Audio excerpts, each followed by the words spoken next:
लोगों को जागरूक होना चाहिए। लेकिन हिमाचल प्रदेश की जनता यूं कहें भोली भाली है या फिर भोली भाली होने का दिखावा कर। दुखद जो सबसे पीड़ादायक जो क्षण होता है ना, वो होता है कि जिनके लिए आप लड़े आपको उनसे भी लड़ना पड़े। इतना बड़ा स्कैम कि मैं हार के भी जीतना जानता हूँ।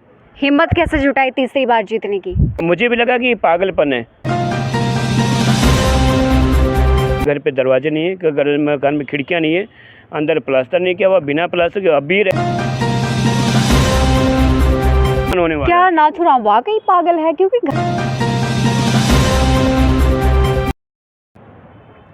नमस्कार, आप देख रहे हैं यंग वार्ता न्यूज और मैं हूं आपके साथ अंकिता नेगी। इस वक्त हमारे साथ आम आदमी पार्टी के नेता नाथूराम चौहान मौजूद हैं। फिलहाल एक और बड़ा खुलासा वे करने जा रहे हैं। भारतीय राष्ट्रीय राजमार्ग परिवहन मंत्रालय का सबसे बड़ा खुलासा हिमाचल प्रदेश में शायद ही ऐसा पहली बार देखने को मिल रहा है कि लगभग 1.5 से 2 साल का समय वो था जब साक्ष्य जुटाने में ही लगा।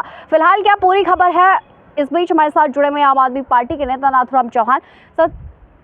सर सबसे पहले बहुत बहुत स्वागत है आपका। और हर बार की तरह इस बार भी शायद आप वो बड़ा मुद्दा जनता के बीच में लेकर आए हैं जहां लगना चाहिए कि वाकई में लोगों को जागरूक होना चाहिए। लेकिन हिमाचल प्रदेश की जनता यूं कहें भोली भाली है या फिर भोली भाली होने का दिखावा कर रही है। बहुत बहुत धन्यवाद आपका। 3-4 क्वेश्चन इकट्ठे आ गया। जनता के ऊपर पहले बोले या एनएच के ऊपर पहले बोले? पहले मैं चाहूंगी जनता के ऊपर बोले, क्योंकि जनता पर डिपेंड करता है मेरे ख्याल से कि कौन सा मुद्दा कब उठना चाहिए और किस पार्टी को सरकार देनी चाहिए, किस पार्टी के हाथों में कमान सौंपनी चाहिए। बिल्कुल, आपकी बात बिल्कुल सही है। अगर जनता की बात पहले कर लें तो मैं भी कह रहा था कि हमें उनसे भी लड़ना पड़ता है जिनके लिए हम लड़ रहे हैं। सबसे दुखद और सबसे पीड़ादायक जो क्षण होता है ना, वो होता है कि जिनके लिए आप लड़े आपको उनसे भी लड़ना पड़े। इससे बड़ा दुखद, इससे बड़ा पीड़ादायक शब्द कुछ हो नहीं सकता। जैसे आपने कहा भी, अभी पिछले 2.5 साल से लगातार साक्ष्य जुटाने में रोज़ ड्रोन चलाओ, रोज़ घर से बाहर निकलो, महीनों महीने भर तक बाहर हो, महीनों महीने भर रिसर्च करो, कौन सा पेड़ गिराया, कौन सा पेड़ काटा, कौन सा कटना चाहिए था, कहाँ डंपिंग यार्ड होना चाहिए था, कौन सा कुएँ का सोर्स था, कौन सा पानी का सोर्स था, कौन सा कूल का सोर्स था, कहाँ पीने का पानी था, कहाँ पशु को पिलाने का पानी था, कितना। और एरिया भी कोई छोटा मोटा एरिया नहीं, पोंटा साहब से लेकर नेस गुम्मा और गुम्मा से आगे फेडीज, मतलब उत्तराखंड के बॉर्डर तक इतना लंबा चौड़ा एरिया और इतना खतरनाक, इतना डेंजर, जहाँ पर हज़ारों की संख्या में जिस रोड पे एक्सीडेंट हुए उस रोड पे रात को भी चले रहना और दिन में चले रहना। और फिर वो भी इशू भी किन के खिलाफ? Ministry road of transport and highways मॉर्थ, जो ड्रीम मिनिस्ट्री है नरेंद्र दामोदर दास मोदी जी की, जो 10 सालों में जिसके ऊपर छाती ठोक के कहते कि नहीं हमने ये किया वो किया, उस मंत्रालय के खिलाफ साक्ष्य जुटाना। और वो भी कहाँ? फिर आपने ठीक कहा कि वो भी ऐसे शांत एरिया में जहाँ जिनके लिए लड़ो वही हमसे लड़ते थे, वही हमसे उलझते थे, गालियाँ भी देते थे, बहुत गालियाँ देते थे। भाई तेरा थोड़ी नहीं यहाँ पर, तेरा थोड़ी नहीं यहाँ पर, भगवान मेरा नहीं लेकिन हमारा है, हमारा मतलब हम सब का। पर्यावरण रहेगा तभी तो हम सब लोग रहेंगे। स्कैम, इतना बड़ा स्कैम जो आप देखो गूगल मैप, आज अभी भी आप डाल के देखिए, बद्रीपुर चौक से फेडीज पुल 108 किलोमीटर, 108 किलोमीटर था इनका जो प्रोजेक्ट था। चलो इसमें ठीक है, वो कटिंग होने के बाद आप हिल साइड या वैली साइड या निचली दोनों तरफ का आप नापे तो उसमें थोड़ा बहुत अंतर आ जाता है।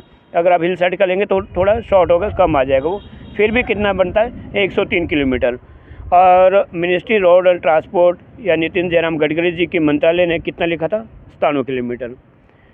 हैरान हो गए जैसा अभी सुन के कि ऐसे इतना बड़ा वो खुद से वो हो गए कि उन्हें भी एक बार विश्वास नहीं हुआ कि जिस मिनिस्ट्री के ऊपर नितिन गडकरी जी के ऊपर मोदी जी विश्वास करते हैं, जिनके ऊपर पूरा सरकार चली हुई है, 10 साल का पूरा जिनके ऊपर फोकस है, हाँ जी इन्होंने ये किया वो क्या, जो दिखता है, बाकी कुछ दिखता तो है नहीं हिंदुस्तान में 10 साल में, ये ज़रूर दिखता है, रोड एंड हाईवेज ज़रूर दिखता है। वो भी हैरान हो गए कि इतना बड़ा स्कैम। तो मुझे देखे वो कहे कि वो मतलब वो समझे कि कुछ ऐसे हो गए कि है क्या ये वास्तव में। फिर उन्हें लगा कि पकड़ा कैसे, इतना बड़ा स्कैम पकड़ कैसे लिया। तो हमने फिर कहा, मैंने कहा कि इनको मोर्थ वाले को मैंने समझाया था जब हम लोग कच्ची ढांग गए थे वहाँ पर, जब इन्होंने बार बार डंपिंग गाड़ी वहाँ बनाया था, उसमें SDM पहुँचा, DFO तमाम विभाग के लोग थे, शायद आप सब लोग, तब भी मैंने कहा था कि ये जो रेल मार्ग बना ना, कालका शिमला रेल मार्ग, ये कहीं ऐसी में बैठ के एयर कंडीशन में बैठ के नहीं बना था। ये वहाँ के एक भलकू राम जी थे, बाबा भलकू राम जी थे, जिन्होंने वो रोड बनाया था। और उस 1803 में, 1804 में, जब हमारे इंजीनियर तो छोड़ इंजीनियर का कोई शब्द नहीं जानते थे, और वो भी नहीं जानते थे, और लिखना तक नहीं बहुत सारे लोग जानते होंगे, तब बाबा भलकू राम जी ने। तो मैंने फिर इनको तब भी कहा था, आज मैं फिर कह रहा हूँ कि जितना अनुभव हमें होगा, किसी को भी इतना अनुभव नहीं होगा। फिर इसीलिए मैं ऑनरेबल कोर्ट का भी धन्यवाद व्यक्त करना चाहूँगा कि उन्होंने मेरी ही ड्यूटी लगाई इसमें भी, कि अब सारा देखेंगे ही आप, जितने भी इसमें लगभग 24 विभाग जिनको पार्टी बना रखा है, एनवायरनमेंट और मिनिस्ट्री और फॉरेस्ट मिनिस्ट्री, सेंटर से लेकर state ministry, chief secretary Himachal Pradesh, और DC शिमला, DC सिरमौर, ये तमाम फॉरेस्ट के लोग, पर्यावरण के लोग, CPCW central pollution control board, मतलब किसी को छोड़ा नहीं है, किसी को बख्शा नहीं विभाग ने। पावटा साहिब से किसी का जिक्र करना चाहेंगे? MC, अच्छा, ठीक है। पावटा साहब से MC है, पर उसमें हमारा एक छूट गया था, उसमें CPC वो जो town and country planning ji, TCP वाले छूट गए हैं, उन्हें हम अगली बार इसमें ऐड करेंगे। और इसमें खनन वाले, माइनिंग वाले छूट गए, उनको भी अगली बार ऐड इसमें करेंगे। पुलिस विभाग इसमें छूट गया, उसको भी अगली बार ऐड, उसको भी 3 विभाग हमसे छूट गए थे, उनको भी अगली बार ऐड किए जाएंगे। मतलब टोटल लगभग 30 की संख्या हो जाएगी।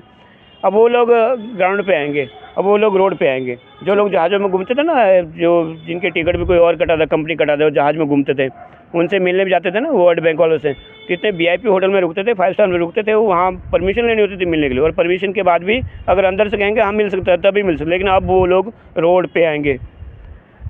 और समय वो नहीं दे, उनसे नहीं लेना, वो समय हमसे लेंगे कि आपका समय है या नहीं है, हम आएँ या ना आए, आना है तो कब आना है।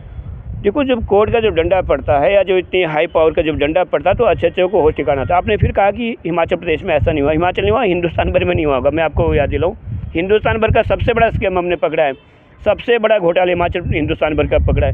और इस तरह से किसी ने इस केस को पेश नहीं किया होगा जिस तरह से हमने इस कोर्ट के सामने रखा। ठीक है, पहले मारे, दोबारा मारे, तो हारने से थोड़ी ना होगा कि मैंने फेसबुक पर डाला था कि मैं हार के भी जीतना जानता हूँ। हिम्मत कैसे जुटाई तीसरी बार जीतने की? अब मुझे भी लगा कि ये पागलपन है, और यहाँ तक कि जो कुछ एडवोकेट थे या जो बाकी जो जजेस, चलो ठीक है, हम रहते हैं तो बातचीत होती रहे सबसे, कि तीसरी बार मतलब जाना, और भी उससे बड़े आगे वाली कोर्ट पे जाना, तो ये तो सीधा साधा आप इस केस को ख़त्म करना चाह रही, तो इसको बोलते हैं एक तो जुडिशरी, क्या बोलते हैं उसको, आप जैसे वो कह सकते हैं कि आत्महत्या एक तरह का ही है। कानूनी रूप से आप खुद को ही अपना ही वो आत्मघाती कदम उठा रहे हो, कि आप 2 बार हारने के बाद अब तीसरी बार आप उससे हायर कोर्ट में जा रहे हो, यानी कि आप जो प्रिंसिपल ब्रांच है आप उसमें जा रहे हो। तो ये तो आप, मगर चलो देखते हैं। मुझे केवल ये लगा कि मैं सच्चाई के साथ हूँ, सच्चाई मेरे साथ है, और मुझे लगा कि मेरे मन में बिल्कुल भी कहीं खोट नहीं था जब भी हमने काम किया। देखिए, लगभग 27 लाख रुपये इस पर खर्चा आ चुका है। एक ड्रोन ऐसा है जो आज तक मिला नहीं, और एक ड्रोन ऐसा था जो मिल तो गया था लेकिन बहुत ख़राब कंडीशन मिला, तो हमने कहा इससे बढ़िया नहीं मिलता तो और अच्छा था। खैर, ये तो वो, और फिर यहाँ से लेकर गाड़ी से रोज़ जाना, गाड़ी से रोज़ वापस आना, क्योंकि आप पैदल तो आप इतना नहीं कर पाओगे। मैंने कहा कि 107 किलोमीटर पैदल, तो 107 किलोमीटर जाना, 107 किलोमीटर वापस आना, 214 किलोमीटर पड़ता है, तो गाड़ी तो लेनी होगी। और वो भी 2.5 साल लगातार लगा। जब भी बहुत सारे लोगों ने मेरे को देखा होगा, जब मैं मिलता हूँ रोड पे मिलता हूँ, कोई भी देखा रोड पे। एक और बात आपसे जानना चाहेंगे, देखिए ये बड़ा स्कैम पकड़ा है, और शायद हिमाचल नहीं पूरे हिंदुस्तान का ये शायद सबसे बड़ा घोटाला है जो आम आदमी पार्टी के नेता नाथूराम चौहान ने, और शायद ऐसा कोई पागल ही कर सकता है। आपके साथ कितनी टीम रही है, और साक्ष्य जुटाने की मैं जिक्र यहाँ पर करूँगी तो कितना समय उसमें लगा, क्योंकि मैंने कहा है कि 2.5 से 2 साल लगभग उसमें लगे हैं, 2 साल तक। तो थोड़ा साक्ष्य के बारे में थोड़ा जिक्र करें, और कितने लोगों ने आपका साथ यहाँ पर दिया है बिना संसाधन के, क्या कुछ आपने यहाँ पर मेहनत करी है, इतना मशक्क़त करी है, उसके बाद भी लगातार तीसरी बार आप जीते हैं, तो वो हिम्मत कहाँ से आई? हाँ, अभी जीतना, खैर जीतना शब्द अभी थोड़ा सा टफ होगा, क्योंकि हम अभी जीते अभी नहीं, पर हाँ, केस फाइल होना ही अपने आप में जीत मानी जाती है, क्योंकि वहाँ पर केस फाइल करने कोई बड़ी जीत मानते हैं। केस फाइल हो गए फिर तो उसके बाद तो चला रहेगा। उस कितने लोगों का साथ मिला? आप लोगों को छोड़ के किसी का नहीं। घर में पत्नी का साथ मिला, और छोटे छोटे बच्चों का। मैंने फिर कहा कि वो बेचारे, आज भी मेरे घर पे दरवाजे नहीं है, घर में खिड़कियाँ नहीं है, अंदर प्लास्टर नहीं किया हुआ, बिना प्लास्टर के अब भी रह रहे हैं, बेचारे बच्चे भी उसी में रहते हैं। श्रीमती से उन्होंने कभी डिमांड नहीं की कि मैं उनके लिए कुछ सुख सुविधा जुटाऊँ। जितने 27 लाख मैंने 28 लाख मैंने यहाँ खर्च किया, इतना समय मैंने 2.5 साल यहाँ दिया है। अगर उस समय से आधे से आधा पैसा भी घर पे लगाता तो इतना बड़ा आलीशान शानदार मकान बना सकता था, जैसा कि लोग करते हैं। पर मैंने ऐसा नहीं किया। मुझे लोगों की ज़िंदगी बचानी थी, मुझे लोगों की जान बचानी थी। लोग नहीं जानते थे कि उससे कितना बड़ा नुकसान होने वाला है। क्या नाथूराम वाकई पागल है? क्योंकि घर परिवार की चिंता तो सभी को होती है और देखने को मिलता है तो पत्नी तो वाकई बोलेंगी कि आप ऐसा कोई भी काम ना करें जिससे घर परिवार या फिर पत्नी बच्चों को रिस्क लेना पड़े।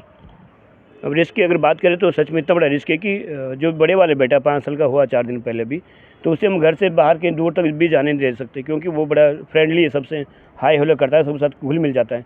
और फिर पता है कि कोई भी आके टॉफ़ी का लालच दे के, कोई मेरी रेकी होती है, मेरी तो होती मेरे घर तक की रेकी होती है। लोग वहाँ सामान बेचने के माध्यम से, किसी और माध्यम से आते हैं। गाँव के लोग भोले भाले, उन्हें नहीं होता पता कि क्या क्या है। लेकिन 1.5 महीने पहले मैंने श्रीमती को अपने समझा था कि ऐसे ऐसे ध्यान रखना है, बच्चे को कहीं भी अपनी नज़र से दूर न जाने दें। तो वो भी कहते हैं, एक दिन तो उन्होंने व्हाट्सअप किया था, पिछले दिन एक इशू चला था जो घुमंतु गुजरों वाला इशू था, उस दौरान भी उन्होंने मैसेज किया था कि फिर हमारा कौन है। मैंने कहा सबका भगवान है, मेरा भगवान है, आपका भी भगवान है। तो आपने ठीक कहा कि इस दुनिया में तो ऐसे पागली लोग होंगे जो 30-35 लाख रुपये लोगों के लिए लगाएंगे, और वो भी गाली सुनने के बाद। रोज़ गाली मिलती थी, रोज़ गाली सुनी होती थी। चलो हम रोड पे खड़े हैं, वहाँ हम वीडियोग्राफी करनी पड़ती है, मजबूरी मुझे साक्षी जुटाना मुझे। तो लोग चलो 90% लोगों में से चलो ठीक है 2-4% लोग बोलते हैं नहीं यार चलो अच्छा काम करा, ठीक है। लेकिन 90% मतलब 100 में से 2-4 लोग बोलते होंगे, लेकिन 95-96% लोग तो गाली देते थे, क्योंकि उनको नहीं लगता था कि तो बड़ा बेगाल आदमी, पागल आदमी है। अब किसी का नुकसान हो गया, कुआं दब गया तो कुआं दब गया, कितने पैसे मिले? अरे मिल गया 10-20 हज़ार रुपये। 10-20 हज़ार से कुआं थोड़ी नहीं बनेगा भाई, पानी का सोर्स दोबारा थोड़ी नहीं आएगा। लोगों को पता ही नहीं है। आज से ठीक 2.5 साल पहले मैंने यहाँ प्रेस वार्ता की थी, जब बड़वास के नीचे जहाँ पर सबसे एशिया का सबसे बड़ा लैंडस्लाइड हुआ, जो सब चैनल ने दिखाया था, तो आज जब पहली बार गाड़ी उतारी वहाँ डंपिंग उन्होंने किया, पहली गाड़ी उतरी, तो उस दिन से मैंने विरोध करना यहाँ शुरू किया था। मैंने शायद उसके लिए प्रेस वार्ता भी की थी, और तब से मैंने कहा कि गलत कर रहे हो आप। वो जो प्राकृतिक रूप से जो खाले नाले बने होते हैं, उसमें देखिए तमाम पहाड़ी जो वनौषधियाँ होती है दुर्लभ, जिनकी कोई बेशकीमती जड़ी बूटियाँ, वो आज से नहीं हज़ारों करोड़ों साल से उसमें पनपती आई है। उसके साथ एक शैवाल टाइप की एक हरी हरी घास होती है, प्राकृतिक रूप बड़े शानदार। उसके अंदर जो जीव आते हैं, जो उसके अंदर जो जीव होते हैं, वो इतने बेशकीमती जीव होते हैं कि वो पर्यावरण का एक, जो ये नेशनल हाईवे वालों ने, उन्होंने पर्यावरण का एक जो एक चक्कर था ना, उसी को ख़त्म कर दिया। चक्र वो पर्यावरण का, जो बारिश नहीं हो रही है, तमाम ऐसी सब चीज़ें, तो ये भी उसी का एक परिणाम है। एक चक्र होता है पूरा, उस प्रोसेस को ही ख़त्म कर दिया। पारिस्थितिकी तंत्र, हाँ पारिस्थितिकी तंत्र, उसे इन्होंने डैमेज कर दिया। मैं तब से यही कह रहा हूँ कि इतना बड़ा नुकसान हो रहा है। तो और एक जगह नहीं क्या, जितने भी आप देखिए कच्चे ढंग से लेकर जो भी आपको नाले खाले जो भी मिलेगा, वहाँ सब भी इन्होंने। और फिर जो बड़वास के काली खाने पर जो स्लाइड हुआ था, इस वजह से हुआ था कि पानी का जो मूल जहाँ से पानी निकलता था, वो उन्होंने रोक दिया, उसको बंद कर दिया, और पानी ने और रास्ता अपनाया तो दूसरा रास्ता कच्चा रास्ता था, तो उसने हफ्ता भर तो झेला। देखिए अब एक हफ्ते बाद वो पहाड़ पूरा का पूरा धराशायी हो गया। शुक्र उसमें भी ये रहा कि वहाँ पर भी मेरा ने लगभग 150 से अधिक मौतें वहाँ उस दिन होनी थी। एक बस, उसके साथ 4 गाड़ियाँ, छोटी गाड़ियाँ, 2 मोटरसाइकिलें, एक एलपी, और एलपी के साथ 4 छोटी गाड़ियाँ, जो उस दिन वहाँ जाने। लेकिन लास्ट की अगर आपने वीडियो देखी होगी उसमें, तो भागते भागते बनाई, क्योंकि मुझे लगा कि अब मैं नहीं बच पाऊँगा। चलो बाकी तो बच जाएंगे, उनको पीछे करने चक्कर में, ऊपर की गाड़ी वापस करने चक्कर में, उसमें एक बस वाला सीटी भी बजा रहा बराबर शायद वो, तो वो करने के चक्कर में मेरी लास्ट में ये था कि मैं बच नहीं पाऊँगा। तो भागते मतलब मैं दौड़ रहा हूँ, ज़मीन के पाँव के नीचे ज़मीन वो खिसक रही, और मैं दौड़ रहा हूँ तब भी, तो मुझे लगा शायद पता नहीं बच पाऊँ। तब जब वो काफ़ी दूर चले गए थे, और उसके बाद लगा चलो अब तो बच जाएंगे। लेकिन फिर देखा कि 33 kV की लाइन जो सिलाई जा रही, वो पूरा ऐसे पोल हिल रहा था, और बरसात रिमझिम बारिश हो रही थी। मुझे लगा अब जल के मरेंगे सारे लोग, अब कोई नहीं बचेगा। फिर एक्शन वगैरह को फ़ोन किया, बिजली बोर्ड के एक्शन ने फ़ोन उठाया, एसडीओ को फ़ोन, एसडीओ ने कहा कि क्या बात, मैंने कहा लाइन काटो, बात नहीं पूछो क्या है, लाइन काट दो 33 kV सिलाई वाली। तो कितने सारे उतार चढ़ाव आए, कितने बार हम लड़े हैं। आधे समय में कहता था रास्ते में जा रहे पेट्रोल गाड़ी का ख़त्म है तो ठीक पड़े, किसी को फ़ोन कर दिया, यार वहाँ से एक बोतल भिजवा दो, वहाँ से फलाना भिजवा दो। ऊपर से इनका डर होता था, ठेकेदार जो कंपनी उनका डर होता था, उन्होंने कुछ गुर्गे पाले होते थे कि जो हमेशा देखते नाथुराम कहाँ जा रहे हैं, नाथुराम क्या कर रहा है। कई बार मुँह छुपा के, कई बार बहुत सारी चीज़ें ऐसी रही। पर ठीक है, जनता के लिए हम लोग लड़े, अपने एरिया के लिए लड़े, और आखिरकार ये हुआ कि केस। कितना नुकसान वहाँ पर हुआ है? 10,000 करोड़ का से अधिक का। 15,000 करोड़ का तो हमने सरकार को कहा है, हमने ऑनरेबल कोर्ट को कहा है कि आपका आगे का क्या एक्शन रहने वाला है? तो मंत्रालय की ओर से हो गया ना एक्शन, आपकी ओर से क्या रहेगा? नहीं, वो मंत्रालय की ओर से नहीं, वो कोर्ट, ऑनरेबल कोर्ट की ओर से। कोर्ट की और इसमें कोर्ट और हमारी एक बात है, मतलब जो मैं कह रहा हूँ वो कोई वही उसी चीज़ को कोर्ट माना, तो कोर्ट की और हमारी एक बात है, कोई अलग नहीं है। हमने कहा तो कोर्ट ने हमारी चीज़ एक्सेप्ट की, हाँ आपने ठीक कहा। तो मेरे पास पावर नहीं थी उनको लाने की, तो कोर्ट के पास पावर है। उन्होंने कहा कि बिल्कुल नाथुराम की बात ठीक, अगर गलत होती तो वो केस को लेते नहीं। अगला है कि इनको जो अप्रैल का समय दिया, अप्रैल से में हमारी 14 अप्रैल को हमारी अगली वो है हियरिंग होनी है, उससे एक हफ़्ता पहले तक इनको अपनी सारी रिपोर्ट सबमिट करनी है दिल्ली में। तो उससे पहले शायद ये आएंगे फील्ड में। और फिर कहा कि जो जहाज़ में घूमते हैं ना, बड़े बड़े जहाज़ में, अब वो रोड पे दिखेंगे आपको, और बड़े बड़े लोग रोड पे दिखेंगे, जो आज तक ये एरिया में कभी लोगों ने जिनकी शक्ल तक नहीं देखोगे, वो लोग रोड पे आएंगे। रोड पे वो एक एक पॉइंट पे क्यों ले जाएंगे। अच्छा, सिरमौर में देखने को मिला है लगातार जो ये कंपनियां हैं, नेशनल हाईवे कंपनियां अपनी मनमानी करती रहती हैं। हालांकि मीडिया बखूबी प्राथमिकता के साथ इन खबरों को दिखाता है, लेकिन फिर भी अपनी मनमानी करने से ये बाज नहीं आती हैं। किसका साथ मिलता है? साथ कांग्रेस और बीजेपी का। मैंने पहले भी कहा था, आज मैं फिर कह रहा हूँ आपके चैनल के माध्यम से।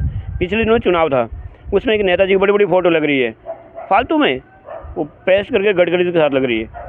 भी वो पता है, लोग बड़े चालाक कि आज लोगों को पता है कि वास्तविक फ़ोटो कौन सी है। जैसे हम गडकरी से मिले थे तो पेस्ट नहीं थी ना, वो ओरिजिनल फ़ोटो थी। अब ये पेस्ट करके लगाते थे कि भाई ये हमने इतना बड़ा प्रोजेक्ट लाया, हमने ये किया। अगर प्रोजेक्ट आपने लाया तो इसमें जो घोटाला हो वो भी आपने ही किया है। आपका प्रेशर था, दबाव था सरकार के ऊपर, सरकार आपकी थी, और इनकी सरकार होते हुए इन्होंने खूब लूटमाट मचाई। आज की सरकार होते हुए आज के नेता खूब लूटपाट मचा रहे हैं। क्योंकि पिछले दिनों आपने देखा होगा कि एक उस समय के एमएलए और आज के सरकार के कैबिनेट मंत्री किसी लेबर के पीछे डंडा लेके दौड़ रहे थे। मैंने तब भी कहा था कि मैं ऐसे डंडा लेके नहीं दौड़ सकता।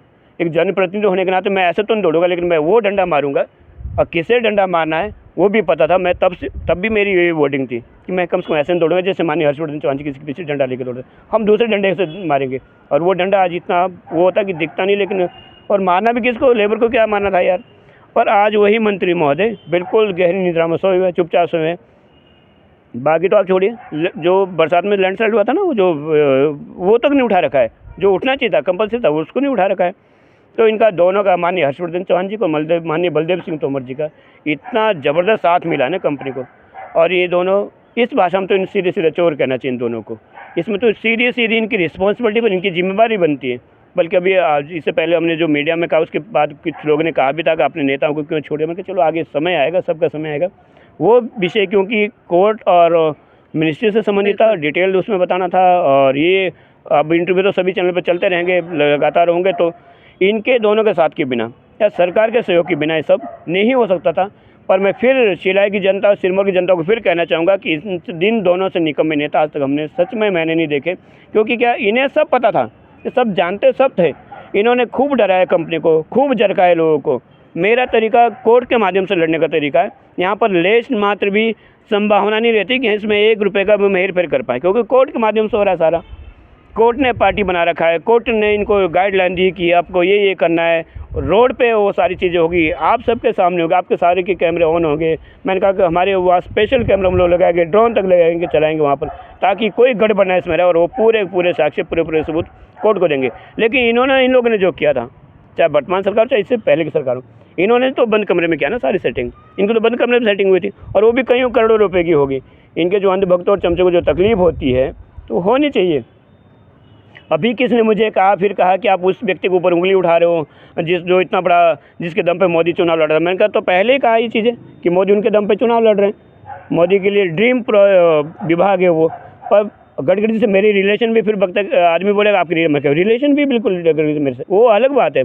पर गडकरी की आंख में कहीं ना कहीं धूल झोंक रखी है। अब गडकरी यहाँ फीता लेकर थोड़ी ना आएंगे नाप रहे, जैसे मैं क्या फीता लेकर नाप रहे, हमने नापा है। गडकरी थोड़ी नहीं देखेंगे यहाँ कौन कुआं था, कहाँ इसमें पानी का सोर्स था, कहाँ पर किसका खेत था, वो तो हमें देखना था। या यहाँ के जो चुनिंदे जो नेता है, जिन लोगों को चुना, उनको देखना था।